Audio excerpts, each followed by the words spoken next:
All right, guys. I've been working on a project recently. This is a 2011 Subaru STi key.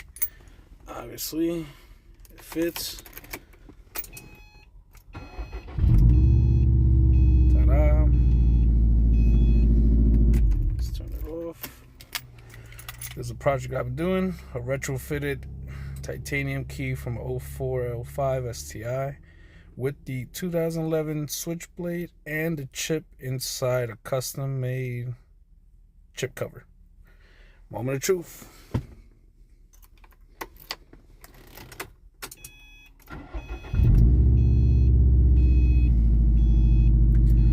Voila. It finally works. 10 years later.